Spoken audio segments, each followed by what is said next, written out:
好，我们利用今天早上呢，师父给各位介绍非常重要的一个观念。我们不断的学习是我们前进动力的来源，我们要不断的学习。因为人生呢，毕竟处处就是一个课堂，天地万物呢都是我们的老师啦，所以我们要不断的学习，你才会不断的进步。以前呢，一个非常聪明而又自信满满的徒弟，他学佛修道已经多年了。有一天，他就跟师父说：“师父啊，弟子啊，已经学足了，我已经学够了。是否我们可以下山去济世度众，宣扬正法？”师父就问他：“什么是足呢？你已经都够了吗？”这个徒弟就说：“就是满了啦，装不下去了。”这个时候，师父就用石头装了一碗就进来了。没有多久，这个徒弟呢，就用一个大碗呢，装了满满的小石子进来。师父就问他说：“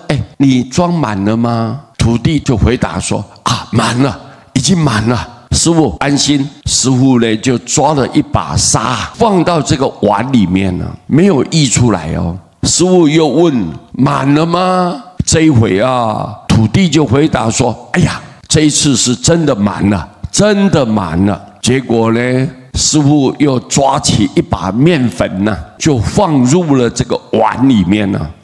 奇怪，也没有溢出来哦。这个师父就再问他：“你满了吗？”这个徒弟又回答说：“满了，碗里面再也装不下任何东西咯。”师父这时候又在碗里面倒了一杯水呀，还是没有溢出来呀。师父就问他：“满了吗？”徒弟呢，他再也答不出话来了，才意识到说自己的不足啊，乖乖的留下来继续修行，不要共高我慢啊，各位对不对？你们都知道萤火虫在飞行的时候它会发光，我们的心的智慧也是如此。